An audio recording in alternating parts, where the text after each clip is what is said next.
Hey guys, tonight our journey takes us into one of the most mysterious and misunderstood workshops of the past. We are not going to a battlefield or a royal court.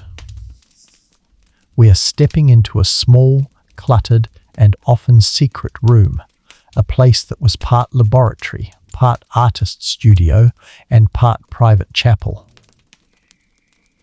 We are going to explore what a medieval alchemist actually did all day. Forget the cartoon image of the cackling sorcerer trying to turn lead into gold. The reality was a far more complex, more patient, and more deeply philosophical pursuit. The alchemist's work was not just about chemistry, it was about cosmology. It was a search for the secrets of transformation, not just of metals, but of the human soul itself. Before we light the fires of the Athanor, I want to thank you for joining me. This community of quiet listeners is what makes these journeys possible.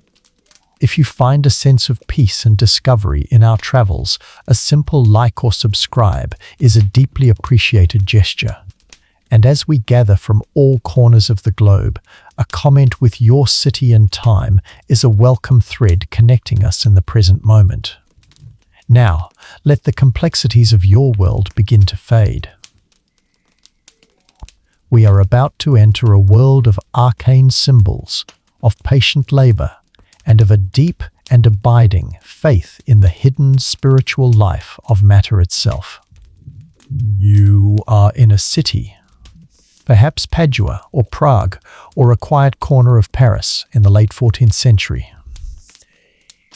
Your world is one of stone, of wood, of the smell of coal smoke and damp wool. And your specific world, your sanctuary, is this one, small, stone-walled room, tucked away at the top of a winding staircase, away from the noise and the prying eyes of the street below. This is your laboratory. The first thing a visitor would notice is the smell. It is a complex and potent perfume that speaks of your life's work. It is the sharp, acidic bite of distilled vinegar, the sulphurous tang of burning brimstone, the strange metallic scent of mercury, and the sweet, earthy aroma of the dozens of dried herbs that hang in bundles from the rafters. It is the smell of the elements themselves, captured and concentrated in this small, enclosed space. The second thing is the clutter. The centerpiece is the furnace, the Athanor, a great brick-built oven that is the heart of your work. It is designed to maintain a constant, gentle, and unvarying heat for weeks or even months at a time. It is a technological marvel, a womb of fire in which you believe the slow, patient processes of nature can be accelerated. On the shelves that line the walls are the vessels of your art.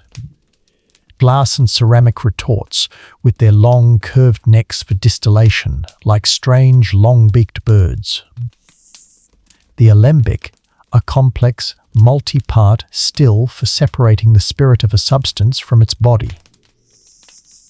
The pelican, a circulatory vessel that allows a liquid to be endlessly distilled and recondensed upon itself, a process of self-purification, and dozens of flasks, beakers, and crucibles, each with its own specific purpose, its own symbolic meaning. The glass is not the clear, perfect, and uniform glass of the modern world. It is thick, greenish, and filled with the bubbles and imperfections of its creation. To you, these are not flaws, they are signs of its character, its unique personality. And then there are the books. They are your most precious and most dangerous possessions. Not the printed, mass-produced books of a later age, but hand-copied manuscripts on vellum and parchment, their pages filled with strange, cryptic diagrams and a language that is a mixture of Latin, Greek, Arabic, and a secret symbolic code. You have the works of the ancient masters, of Zosimos of Panopolis, of Maria the Jewess, and the most revered of all, the works attributed to Hermes Trismegistus, the legendary founder of your art, whose emerald tablet is the central sacred text of your philosophy. The Church, which holds sway over your entire world, is deeply suspicious of your work. To the uninitiated, your laboratory looks like the workshop of a magician, a sorcerer, a heretic. You are not a priest. You are not a university-sanctioned scholar. You are a private, obsessive, and deeply secretive seeker of a different kind of knowledge. And in this age of inquisitors and accusations of heresy, secrecy is your only shield. What, then, do you actually do all day? Your first and most important task is to tend to the fire in the athanor. This is not a simple, mechanical act. It is a form of prayer. Too hot, and the delicate process will be burned, ruined. Too cold, and the transformation will stagnate and die. You feed it with a special, slow-burning charcoal, adjusting the vents with a practiced, intuitive skill. You are not just a chemist. You are a kind of priest, tending the sacred, transformative flame. With the fire stable, you begin the day's work. The vast majority of your work is not the grand, dramatic attempt to transmute lead into gold. It is a series of slow, patient, and often mind-numbingly repetitive preparations. Today, your work is on antimony. You have acquired, at great expense from a trader who brought it from the mines of Hungary, a chunk of stibnite, the raw grey metallic ore. Your goal is to purify it, to extract its essence. You begin by grinding the ore. You place it in a heavy stone mortar, and with a pestle, you begin the long, laborious process of crushing it into a fine grey powder. This is not just a physical act. As you grind, you are in a state of focused, meditative concentration. You are, in the language of your art, opening the body of the substance, breaking down its coarse, outer form to make it receptive to the later, more subtle transformations.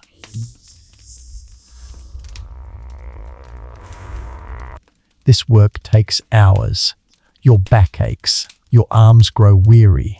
Your laboratory fills with a fine metallic dust that coats your tongue and catches in your throat. This is the unglamorous physical reality of the great work.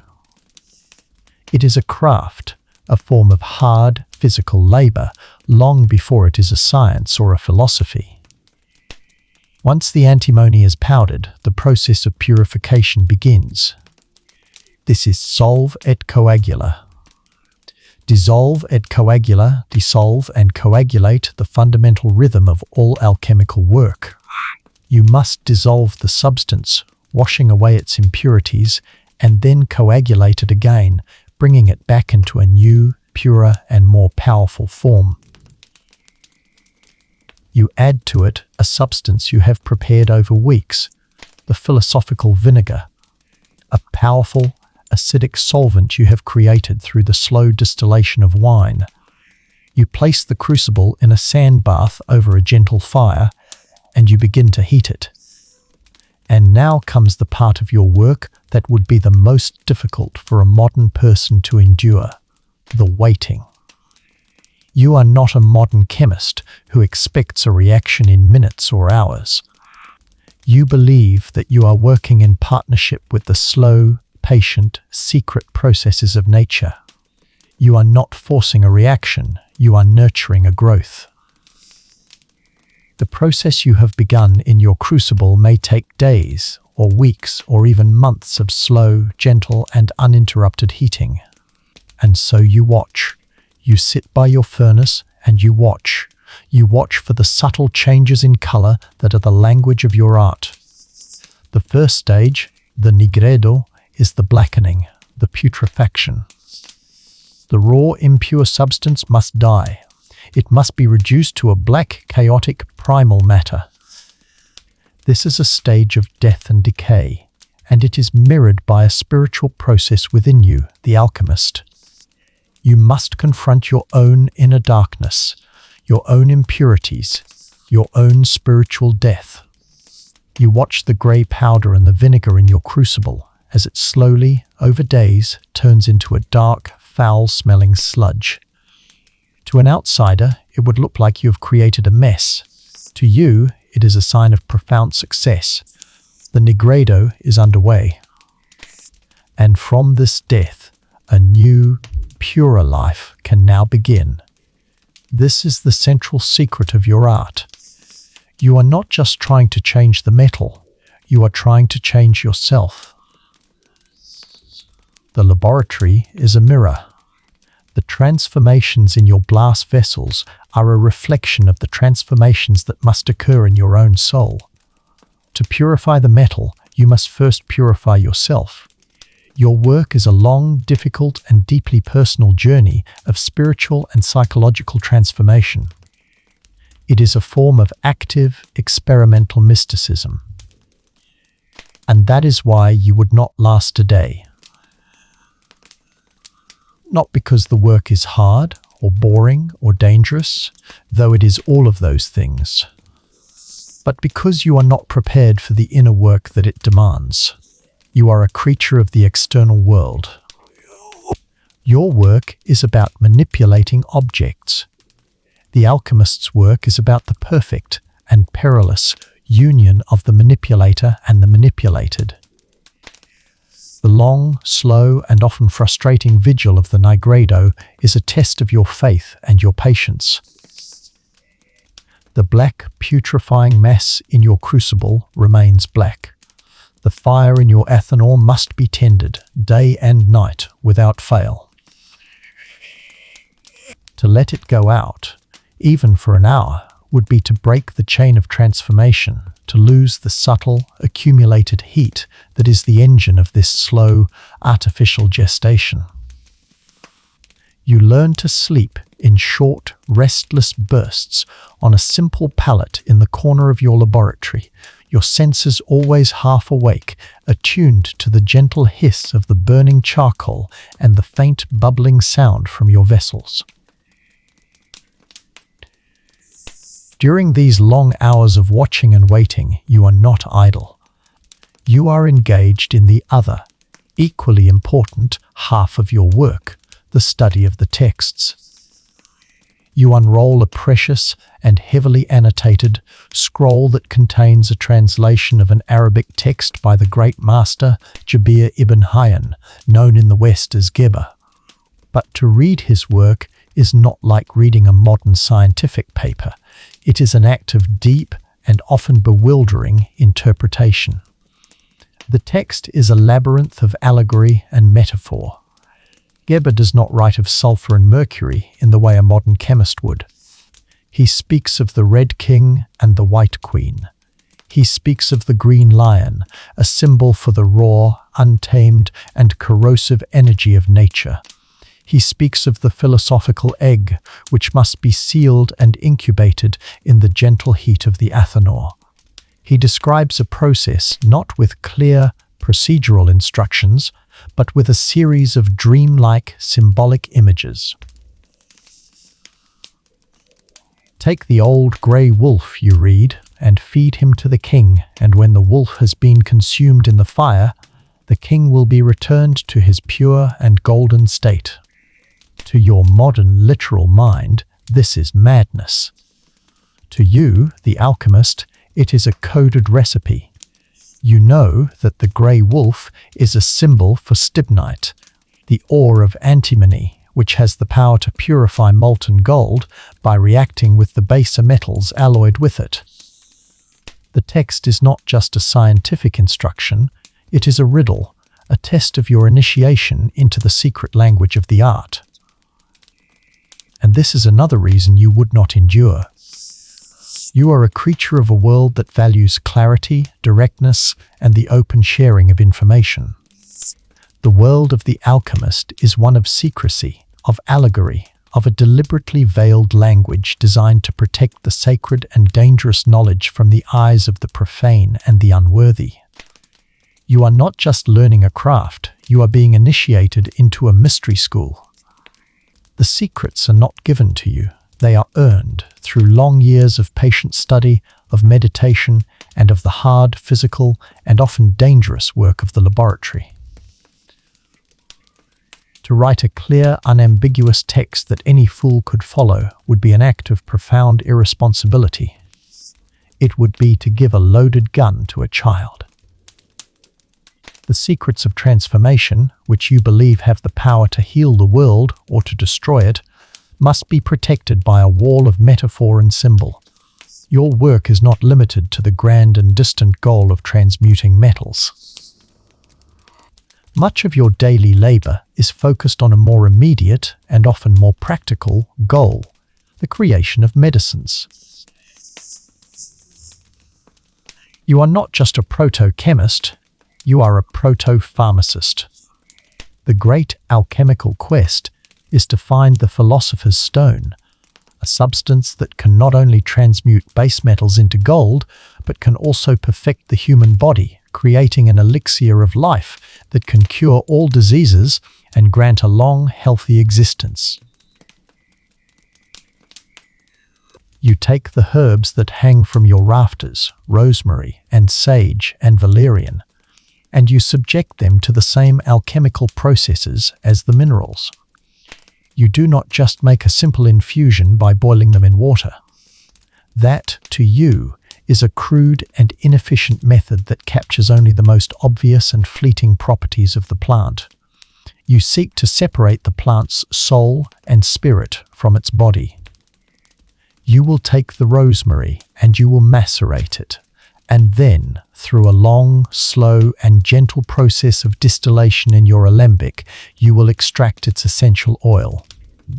This, to you, is the spirit of the plant, its most volatile, aromatic, and potent essence. Then, you take the remaining dead plant matter, the body, and you burn it to a fine white ash. You then take this ash and you wash it, you filter it, you purify it, until you have extracted its essential mineral salts. This, to you, is the soul of the plant, its most stable, incorruptible, and foundational part. And then comes the final sacred act, the alchemical marriage. You take the spirit, the essential oil, and you recombine it with the soul. You have created a spagyric tincture, a medicine that is, to your mind, infinitely more powerful than a simple herbal tea. It is a whole and perfected version of the plant, its three essential principles, body, soul, and spirit, separated, purified, and then reunited in a more potent and more celestial form. This work requires an incredible level of patience, of skill, and of a deep, intuitive, and almost loving connection to the substances you are working with. You are not just mixing chemicals, you are a midwife helping a substance to be reborn into a more perfect version of itself. And this is another profound barrier to your survival. Your relationship with the material world is one of utility. You see a plant and you see a collection of molecules, a source of food, or a potential drug. The alchemist sees a living being with a body, a soul, and a spirit. They see a microcosm, a small green reflection of the entire great cosmos. Their science is not a cold, objective analysis of a dead material world. It is a deeply personal, deeply spiritual, and deeply respectful conversation with a living and intelligent universe. The dangers of your work are constant and they are subtle. The mercury that you use for amalgamation, the white queen of your art, is a silent and patient poison. You see the signs of it in the older masters of your craft, the slight tremor in their hands, their growing irritability, the metallic taste in their mouths. You are working with toxic heavy metals, with corrosive acids, with flammable spirits, in a poorly ventilated room with no protective equipment.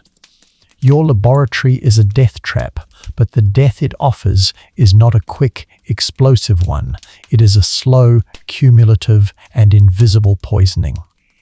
But the greatest danger is still the one from the outside world. One day, there is a sharp, authoritative knock at your door. Your heart freezes. It is a visit from a local priest, a man with a reputation for a zealous and inquisitive piety.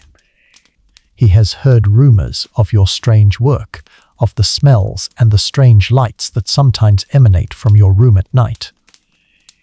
He enters your laboratory, and his eyes, which are accustomed to the clean, ordered, and sacred geometry of the church, are filled with a deep and profound suspicion. He sees not a place of science, but a place of chaos. He sees your strange glass vessels, your arcane charts of the planets and the zodiac, your books written in a secret, coded language. He sees not a laboratory, but the workshop of a heretic. His questions are a series of cleverly laid theological traps. He asks you what you are seeking. You cannot say you are seeking the philosopher's stone, for that sounds like an attempt to usurp God's own creative power. You must speak his language.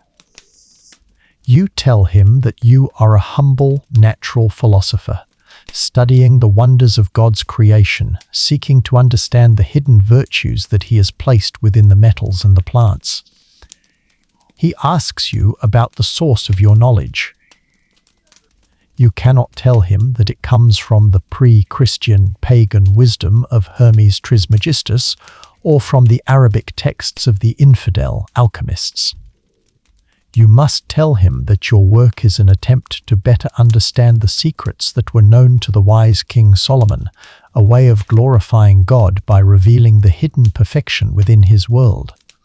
You are performing a delicate and terrifying act of theological and intellectual camouflage. You are taking your strange, beautiful, and deeply heretical worldview, and you are recloaking it in the familiar and safe language of the church. A single wrong word, a single misplaced emphasis could see you denounced from the pulpit, brought before the bishop's court, your precious books burned, your laboratory smashed, and your own body thrown into a dungeon. You survive the encounter. The priest leaves, still suspicious, but for the moment satisfied that you are a pious, if eccentric, man. You are left with your heart pounding, your hands trembling. You have survived the visit, but it is a stark reminder of the fragile and dangerous bubble of secrecy in which you live. Your work requires not just the patience of a saint, but the cunning of a serpent. And you know that your survival depends not just on your skill in the laboratory, but on your ability to navigate the treacherous and often deadly currents of the world outside your door. The priest's visit leaves a chill in the air of your laboratory, a ghostly residue of the outside world's fear and suspicion. It is a stark reminder of why the great work must be conducted in secret, why its language must be a coded whisper. It strengthens your resolve. It reinforces the sense that you are the guardian of a precious and misunderstood truth, a single flickering candle in a vast, dark and ignorant world. You return to your furnace, to the long, patient and central project of your life.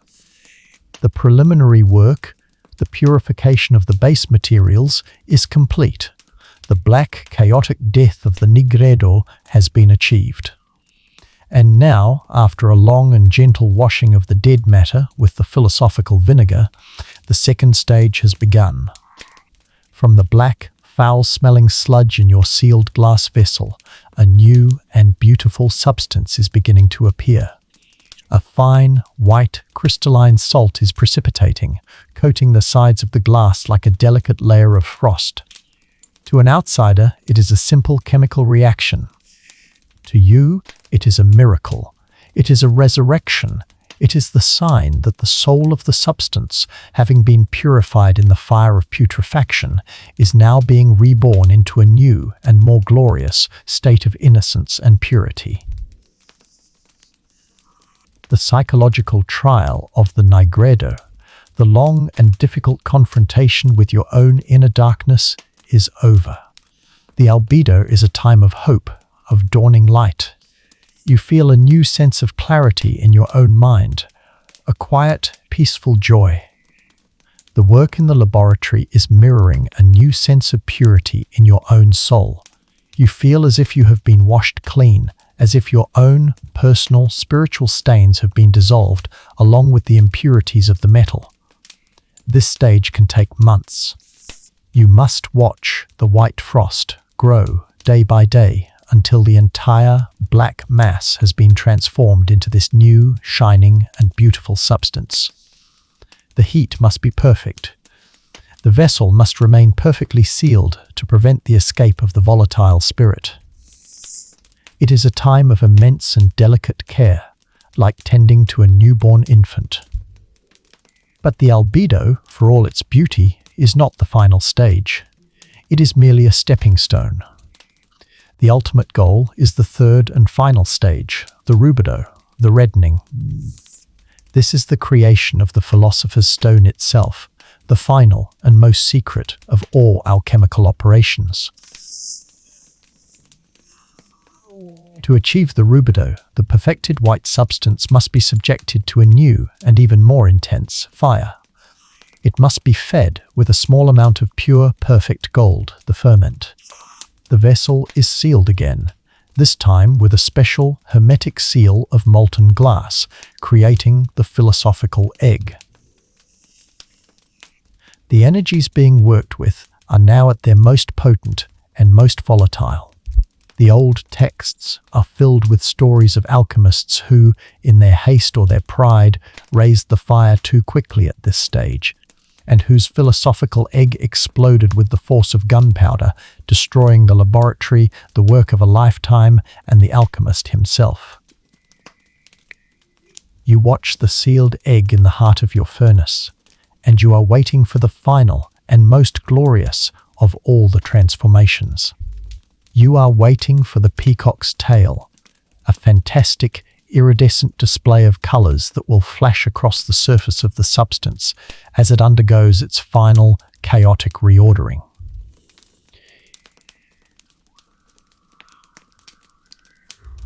And then, from this rainbow of chaos, a single, deep and glorious color will emerge. This is the philosopher's stone, the Red King, the culmination of the great work. And this is another, and perhaps the most insurmountable, reason you would not survive. You are a creature of a world that demands results. You expect your experiments to yield a clear, predictable, and repeatable outcome. You are driven by a need for proof, for certainty, for success. The great work of alchemy does not offer this. It is a path that is fraught with failure. The vast, overwhelming majority of alchemists never achieve the rubedo. They will spend their entire lives, their entire fortunes, in the patient and ultimately fruitless pursuit of a goal that remains forever out of reach. They will die old and poor and surrounded by the broken glass and the shattered dreams of their failed experiments. To walk this path requires a kind of faith that is almost incomprehensible to the modern, results-oriented mind. It is the faith of the mystic, not the scientist. The true alchemist understands, in the deepest part of his soul, that the journey is the destination. The work itself, the process of purification, of patient observation, of the constant and often failed attempt to achieve perfection, is the true gold. The transformation of the alchemist's own soul through the discipline and the spiritual trial of the work is the real philosopher's stone. The creation of the physical stone would be a wonderful and almost secondary confirmation of this inner spiritual achievement. You, with your modern impatience, your need for a return on your investment, would be driven mad by the endless, repetitive, and often fruitless nature of this work. You would cut corners. You would raise the fire too quickly. You would try to force the reaction rather than nurture it. And your laboratory would, inevitably, be destroyed by your own modern and utterly inappropriate haste. But let us imagine for a moment that you succeed. The flash of the peacock's tail. The slow, glorious, and miraculous emergence of the deep, ruby-red stone in your philosophical egg. What do you do now? You have created the most powerful substance in the world. A tiny pinch of this red powder, the old texts say, can transform 1,000 times its own weight of molten lead into pure, perfect, and untarnishable gold. A single, tiny grain dissolved in wine can create an elixir that will cure any disease, that will reverse the process of aging, that will grant a long and healthy life. You now face the ultimate. You have the power to be richer than any king, healthier than any physician, more powerful than any priest. You have in your hands the solution to all the world's material problems. What do you do with this power? Do you announce your success to the world? To do so would be to invite disaster. The king would seize your work and your life for his own treasury. The church would denounce you as a sorcerer and burn you at the stake. The world, in its greed and its ignorance, would tear you apart to get at your secret. The true alchemist, the one who has achieved the rubido not just in the flask, but in his own soul, understands this. He understands that the true purpose of the stone is not to create vast quantities of material gold. To do so would be a profane and deeply foolish misuse of a sacred power. It would be to use the key to heaven to open a simple and ultimately unsatisfying treasure chest. The true purpose of the stone is to heal the sickness of the world. And the greatest sickness is not poverty or disease, but the spiritual sickness of ignorance, of greed, of a world that has forgotten its own divine and golden nature. And so the true adept becomes a secret. But he might, perhaps, create a small amount of gold to anonymously endow a hospital for the poor. He will not seek to live forever, but he might use the elixir to cure the sick child of a neighbor without ever revealing the source of his medicine. He becomes a quiet, invisible, and benevolent force in the world, a secret guardian, a keeper of the flame who uses his light not to dazzle the world, but to gently and anonymously push back the darkness, one small, compassionate act at a time. This is the final and most difficult trial of the alchemist, not the creation of the stone, but the selfless and egoless use of its power. And it is a trial that you, a creature of a world that worships wealth and fame and personal achievement, would almost certainly fail. Your first instinct would be to profit, to prove your success, to claim your reward. And in that first, selfish and deeply human impulse, you would lose everything. And it is a path that requires a strength of character, a purity of soul, that is a far rarer and far more precious substance than gold itself. Your life is not lived entirely within the four smoke-stained walls of your laboratory. It is a cosmic one. You believe that the transformations you are attempting in your flasks and crucibles are a mirror of the great celestial transformations that are happening in the heavens, and that your small earthly work must be in perfect harmony with the grand divine work of the cosmos. And so, you are not just a chemist, you are also an astrologer. Your laboratory is not just a workshop, It is an observatory of a different kind. You do not have a telescope, but you have charts, ephemerides, and astrolabes. You have the accumulated ancient knowledge of the movements of the planets, the sun, and the moon. Before you begin any major operation, you must first consult the stars. Each of the 7 known celestial bodies is linked to one of the 7 known metals. The sun, the king of the heavens, rules over gold, the king of the metals. The moon, the queen of the night, rules over silver. The quick androgynous planet Mercury rules over the strange liquid metal of quicksilver or mercury. The red martial planet Mars rules over the hard aggressive metal of iron. The beautiful sensual planet Venus rules over the soft lovely metal of copper. The great, expansive and kingly planet Jupiter rules over the malleable and useful metal of tin.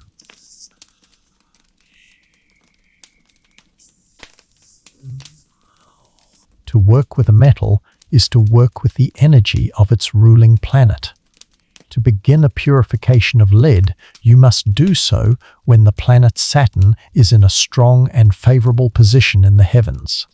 To attempt such a work when Saturn is weak or afflicted by a bad aspect from a fiery planet like Mars would be to invite disaster. It would be to try and swim against the great cosmic current. And so, your days are not just governed by the needs of your furnace. They are governed by the great, slow, and majestic clockwork of the sky. You spend your nights not just watching your crucibles, but watching the stars, tracking the slow, patient dance of the planets against the fixed backdrop of the zodiac. You are in a constant and deeply personal dialogue with the cosmos. This is another reason you would not endure. Your modern world has severed this connection. The stars, to you, are distant, burning balls of gas, beautiful but ultimately irrelevant to your daily life.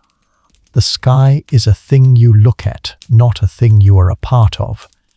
To the alchemist, the cosmos is a single, living, and intelligent organism, and the heavens are its brain.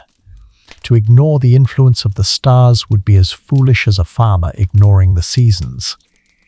The seasons, too, are a vital part of your work. You would not begin a great work of dissolution, of solve, in the dead of winter, a time of coagulation and contraction.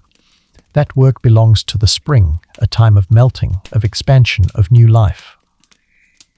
The great work of the rubido, the final, fiery perfection, is best attempted in the high summer, when the sun, the great celestial gold, is at the peak of its power. Your laboratory is not an insulated, climate-controlled box that is sealed off from the world. It is a permeable membrane, a place that is in constant and dynamic relationship with the great cyclical rhythms of nature. People from your local community, people who have been failed by the crude and often brutal methods of the university-trained physicians, will sometimes come to you in secret. They do not come for a simple diagnosis. They come for a holistic healing that takes into account not just their body, but their soul and their place in the cosmos. A man comes to you suffering from a deep and persistent melancholy. A modern doctor would see a chemical imbalance. A medieval physician would see an excess of the black bile, one of the 4 humours. You, the alchemist, see something more. You do not just examine his body. You ask him for the date and time of his birth. You cast his astrological chart, and you see that he was born with the planet Saturn, the planet of melancholy, of restriction, of leaden slowness, in a dominant and difficult position. His sickness, you believe, is not just in his body, it is written in the stars. He has a Saturnine temperament. And so, your prescription is not a simple herbal remedy, it is an alchemical one. You will give him a medicine that is designed to counteract the cold, heavy, and restrictive influence of Saturn. You will give him a tincture made from a solar plant, a plant that loves the sun, like a sunflower or a marigold. And you will instruct him to take this medicine not just at any time, but at a specific time, on a Sunday, the sun's day, during the hour of the sun, when the moon is waxing, to ensure that the medicine is imbued with the full, expansive, and life-giving power of the celestial king. And you will give him a small, amuletic piece of gold to wear, to further attract the solar energies. And you will advise him to listen to uplifting, joyful music and to spend time in the bright, open sunlight. You are not just treating his body, you are treating his entire, resonant, cosmic being. You are attempting to retune the discordant instrument of his soul. This deep, beautiful, and holistic worldview is another profound barrier to your survival. You are a creature of a world that has been disenchanted. A world that has been stripped of its symbolic meaning, its magical correspondences, its deep, poetic, and interconnected reality.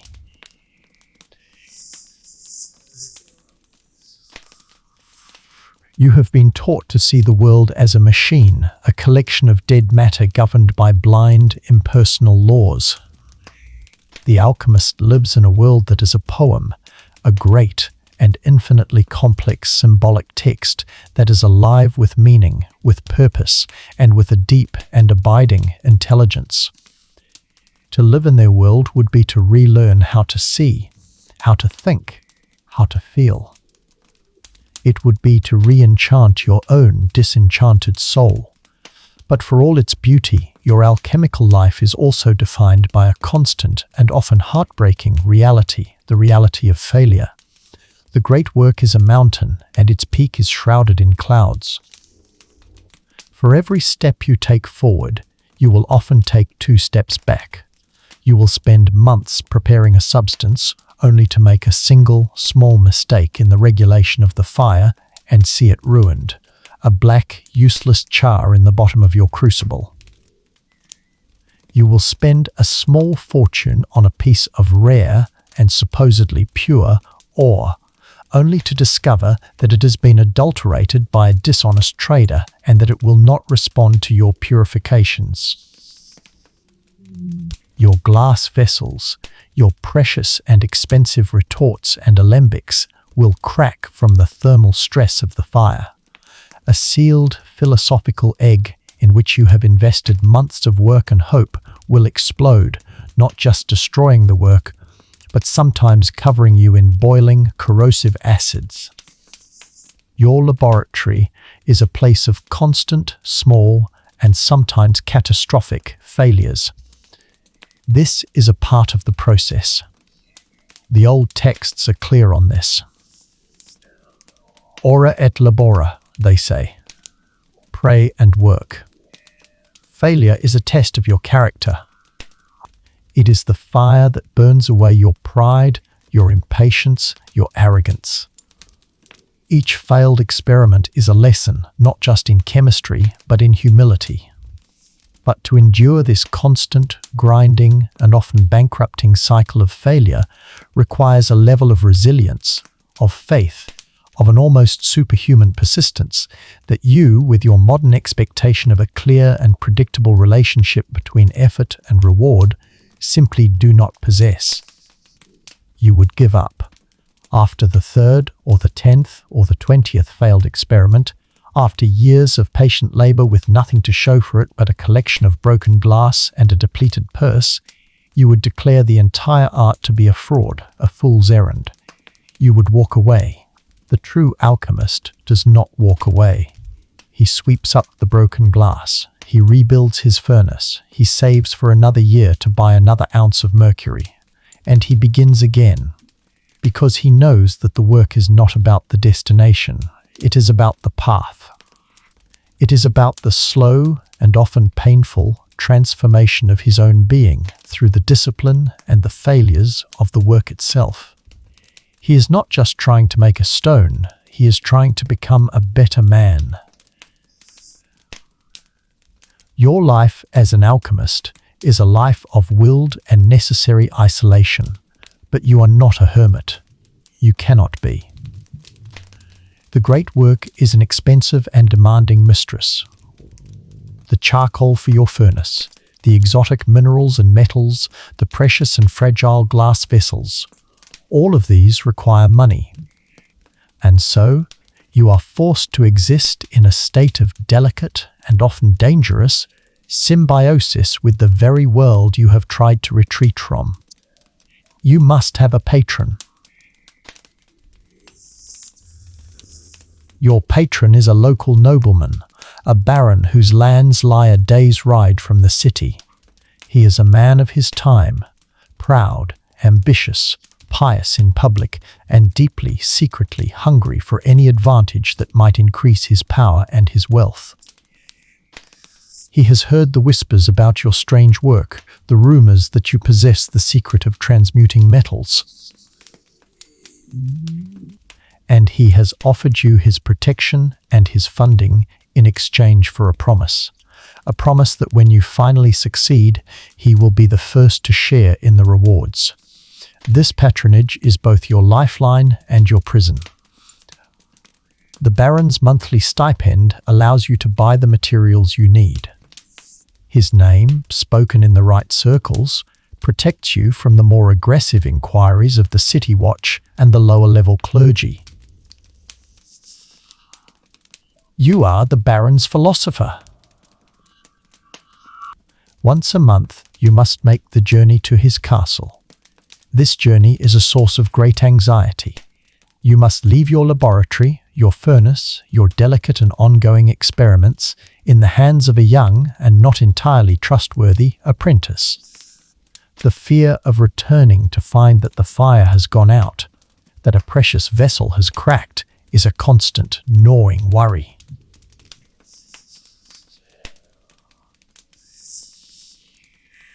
It is a place of raw physical and political power, and you are utterly out of your element. Your meeting with the Baron takes place not in his great hall, but in his private study, a small wood-panelled room where he conducts his business. He does not care about the alchemical marriage of the Red King and the White Queen. He is a man of practical concerns. He wants to see results. Well, Master Alchemist, he will begin, his voice a mixture of feigned bonhomie and thinly veiled impatience. Is my lead any closer to becoming gold? And you must perform. You must give him a report that is both truthful enough to maintain your credibility and hopeful enough to ensure his continued funding. You learn to be a master of the ambiguous statement, of the carefully worded promise. You will not show him the black, stinking sludge of the Nigredo. He would see it as a failure, a waste of his money. Instead, you will show him something beautiful. You will bring a small, stoppered flask containing a brilliantly colored liquid, perhaps a tincture of distilled saffron or a solution of copper salts. My lord, you will say, we have successfully separated the anima, the soul, of copper. We are learning the language of the metals, the secrets of their inner life. We are close, very close. It is not a lie. In the symbolic, spiritual language of your art, it is the truth. But it is a truth that is carefully packaged for the mind of a man who sees the world in terms of profit and loss. The Baron will look at the pretty liquid. He will be vaguely impressed by your strange, learned jargon, and, if you are lucky, he will be satisfied. He will authorize another month's payment. He will send you on your way with a warning to work harder, to be quicker, and you will have bought yourself another few weeks of precious creative time. But you know that his patience is not infinite. The pressure to produce a tangible result, a single, small, and verifiable piece of gold, is immense. This pressure is a profound corruption of the alchemical ideal. The Baron's demands are forcing you to think like a common goldsmith, to seek shortcuts, to contemplate the kinds of trickery that give your sacred art a bad name. You have heard the stories of other, less scrupulous alchemists. Men who, under the pressure of a demanding patron, have resorted to fraud. They will use a crucible with a false bottom, containing a small amount of hidden gold that is released into the molten lead at the dramatic climax of the experiment. They will use a hollow stirring rod filled with gold dust and sealed with wax, which melts and deposits its contents into the mixture. These are the tricks of the charlatan. You are a true philosopher. But as the months turn into years, and the Baron's questions become more pointed, his patience thinner, the temptation is a constant whispering demon in your ear. This is another reason you would not survive. You are a creature of a world with a concept of scientific ethics, of intellectual honesty. You would be unable to perform this delicate and deeply dishonest dance. You would either tell the Baron the unvarnished philosophical truth that the work could take a lifetime and might never yield a physical result, and he would cut off your funding and throw you in his dungeon. Or you would be so repulsed by the need for this constant dissembling that you would abandon the work altogether. The true alchemist must be not only a scientist and a mystic, but also a cunning courtier, a psychologist, and a master of managing the expectations of a powerful and deeply ignorant man. Your relationship with the church is an even more dangerous and complex dance. You are a pious man. You attend Mass. You believe that your work is a form of worship, a way of understanding God's creation on its deepest and most secret level. But the church is a vast and often contradictory institution. There are priests who are also alchemists, men who see the transmutation of metals as a powerful metaphor for the transubstantiation of the bread and wine into the body and blood of Christ. There are bishops and even popes who have been fascinated by the art and have been patrons to the great masters. But there is also the Inquisition. There are the dogmatic, literal-minded friars who see any form of secret knowledge, any experiment that is not sanctioned by the university's rigid Aristotelian curriculum, as a form of demonic magic. You must be constantly and vigilantly aware of the theological implications of your work. You learn to speak of the soul and spirit of the metals, but you must be careful to distinguish this from the immortal human soul, which is the sole province of the Church. You speak of the creation of the stone as a divine gift, a result of God's grace, not of your own human power. You are walking on a theological razor's edge.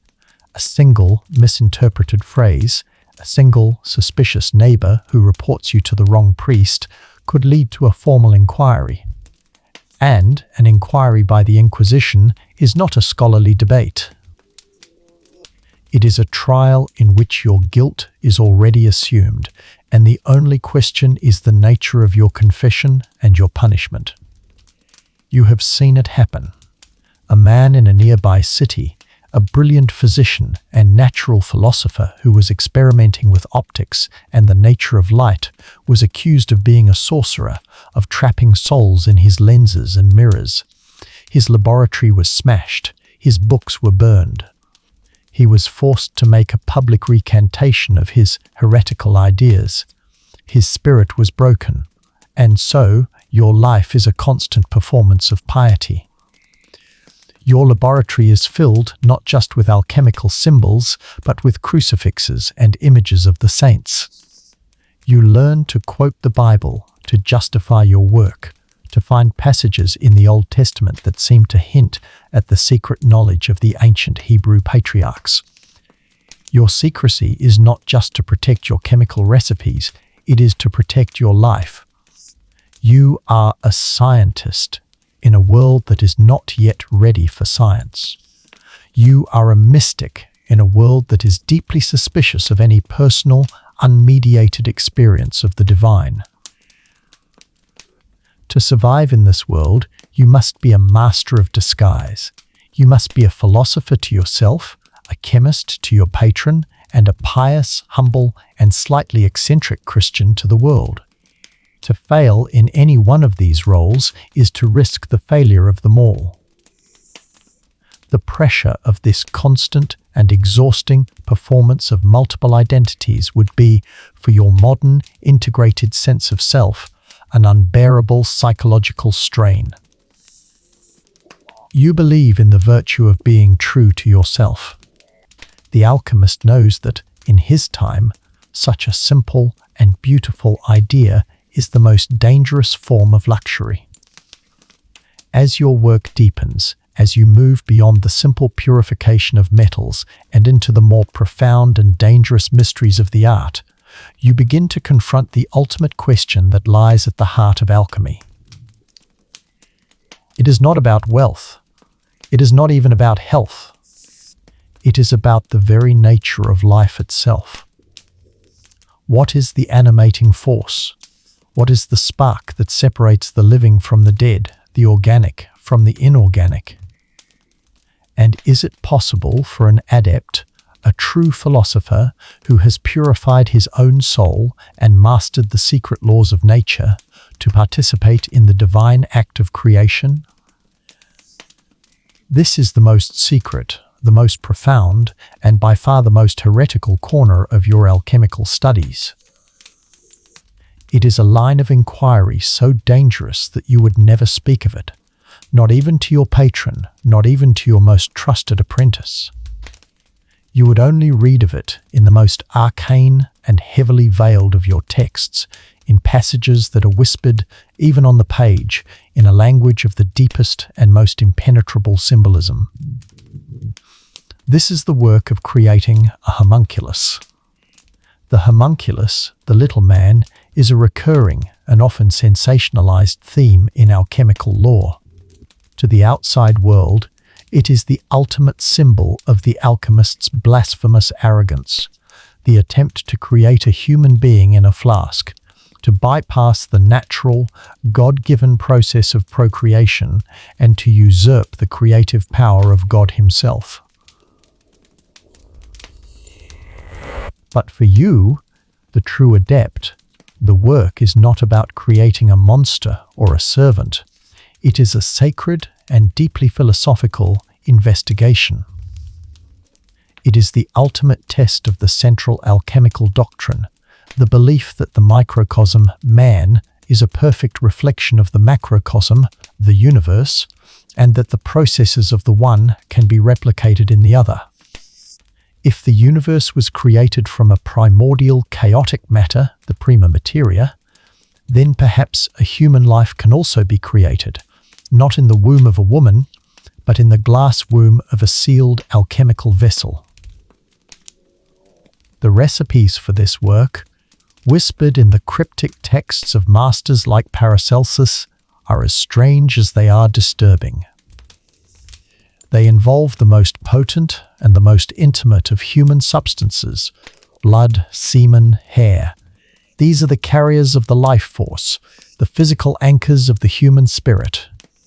The texts instruct you to take these substances, to seal them in a vessel, and to incubate them in the gentle, constant, and life-giving heat of the athanor, often buried in a bed of warm, decomposing horse manure, a substance that generates its own slow, natural heat. You are attempting to create an artificial womb. You are trying to replicate the slow, secret, and patient process of gestation, not in the darkness of the body, but in the controlled, observable environment of your laboratory. It is a spiritual and psychological ordeal of the highest order. For the months of the incubation, you must be in a constant state of prayer and meditation. Your own spiritual state is a vital ingredient in the experiment. You must be pure. Your thoughts must be focused. Your heart must be free of lust, of greed, of anger.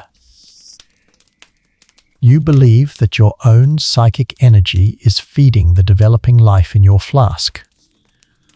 that your own soul is acting as the blueprint, the spiritual matrix for the new being. And this is another, and perhaps the most profoundly intimate, reason you would not survive. You are a creature of a world that has a deep and often unexamined revulsion for the messy, organic realities of the body. Your culture is one of sanitation, of sterilization, of a deep and abiding desire to keep the raw, chaotic processes of life at a safe and manageable distance.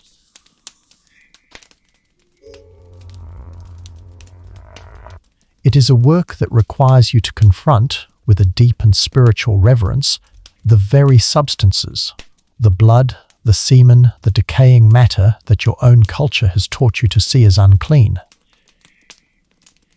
You would be repulsed. You would see it as a grotesque and unholy perversion.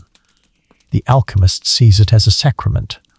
He sees these substances not as filth, but as the holy, physical carriers of the life force, the great, universal and divine spirit that animates all things. To work with them is to work with the very stuff of God. Let us imagine that you undertake this most secret and most dangerous of all works.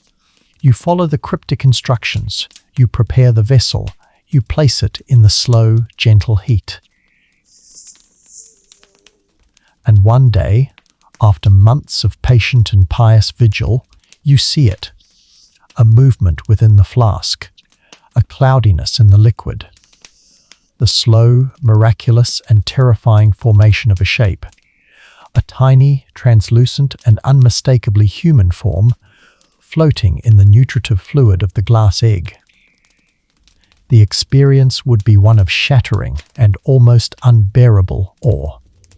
You have not just performed a successful experiment, you have become a co-creator with God. You have been allowed to participate in the deepest and most sacred of all the mysteries. You are no longer just a philosopher. You are a father, of a kind that the world has never seen. But your creation is not a simple biological organism. The texts say that the homunculus is a being of a different order. It is born not in a state of innocence, but in a state of complete and innate knowledge. It has not lived a life, but it possesses the wisdom of the ages. It is a being that is both a child and an ancient sage, and it can speak, not with a voice, but directly to your mind. It is a teacher, a guide, a spiritual familiar who can reveal to you the deepest secrets of the art, the final hidden keys to the great work. But it is also your greatest danger. It is a being born of your own substance, your own soul, and it is a perfect mirror of your own inner state. If your work has been truly pure, if your heart has been truly selfless, then the homunculus will be a being of light, a helpful and benevolent guide.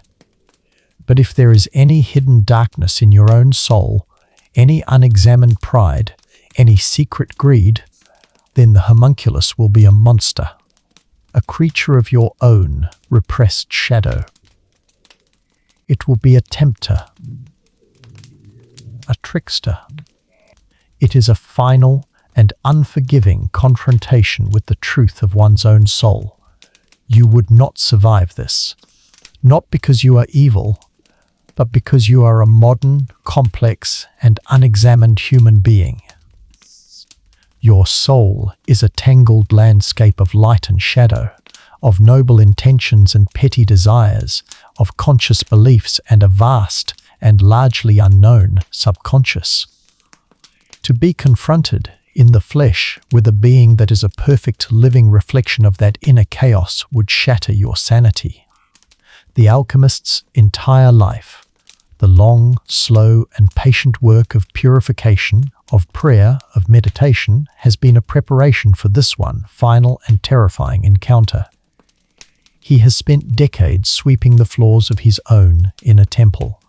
But even for the true adept, the path is a lonely one. Your work is a secret. Your discoveries cannot be shared. Your spiritual experiences cannot be spoken of. You are a man who is living on an island of profound and deeply personal discovery, in the middle of a vast ocean of a world that would not and could not understand you. You have colleagues of a sort. You correspond in a slow and carefully coded exchange of letters with other alchemists in other cities, in other countries.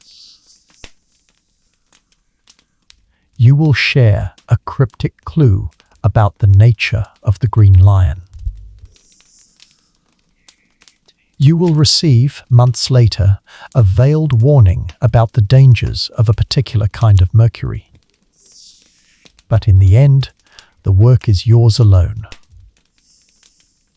You have chosen the great work over the simple human comforts of a family, of a normal life. You are a priest of a secret religion, and you are its only congregant. As you sit in your laboratory in the deep of the night, the only sounds are the gentle, rhythmic bubbling of a distillation in your alembic and the soft, steady, and almost companionable hiss of the fire in your athanor. You are surrounded by your books, your vessels, your half-finished experiments. They are your children. They are your legacy. And you know that it is a legacy that may well die with you, that may be misunderstood, that may be dismissed by the future as the foolish and fantastical obsession of a madman. You have touched the hidden spiritual life that flows like a secret golden river beneath the surface of the ordinary world. And you know that the loneliness, the danger, the failures, the constant grinding and patient labor, all of it, is a small and insignificant price to pay for a single fleeting glimpse of the face of God, reflected in the beautiful and transformative fire of your own sacred and secret work. And so, the years, which are the slowest and most patient of all alchemical solvents, continue their work upon you. Your hair, once dark, is now the color of the albedo, the whitened and purified substance of your art. Your hands, once strong and steady, now possess the slight, almost imperceptible tremor that is the mark of a long and intimate relationship with the subtle poisons of mercury. Your back is permanently stooped from a lifetime of hunching over the furnace, of grinding minerals in a heavy stone mortar, of peering at the faded cryptic script of your ancient manuscripts. You have become a living vessel for your work, your own body, the final and most intimate laboratory, its slow decay, a testament to the decades of your devotion. New philosophies are being debated in the universities, philosophies that are colder, more mechanical, more reliant on pure, dispassionate reason, and less on the symbolic, spiritual intuition that is the very heart of your art. A new kind of science is being born, a science that will seek to banish the soul from the matter, to separate the observer from the observed. You are an anachronism, a living relic of a dying worldview, a quiet and increasingly irrelevant alchemist in an age that is beginning to forget the old magic. Your patron, the old baron, is dead. His son, a pragmatic and entirely unmagical man who sees your life's work not as a sacred quest, but as a foolish and unproductive drain on the family's finances, has long since cut off your stipend. You survive on the meager income you earn from making and selling the herbal medicines, the spagyric tinctures, to the few local people who still believe in the old ways, who still trust the wisdom of the earth over the fashionable and often brutal remedies of the university physicians. Your laboratory, which was once a place of ambitious and expensive experiments, has grown quieter, simpler. You can no longer afford the rare ores from distant lands, the large, complex, and easily broken glass vessels. The fire in your athanor is smaller now, fed with a charcoal you must make yourself. Your experiments are more modest, focused on the humble and yet still profoundly mysterious transformations of the local plants and the common, easily obtainable minerals. But in this new, enforced poverty, you have found a strange and unexpected kind of freedom. You are no longer bound by the impatient and corrupting demands of a patron. You are no longer performing your art for an audience. The constant, low-level pressure to produce a tangible and profitable result is gone. You are now free to pursue the great work in its purest and most honest form, for yourself alone, for the art itself.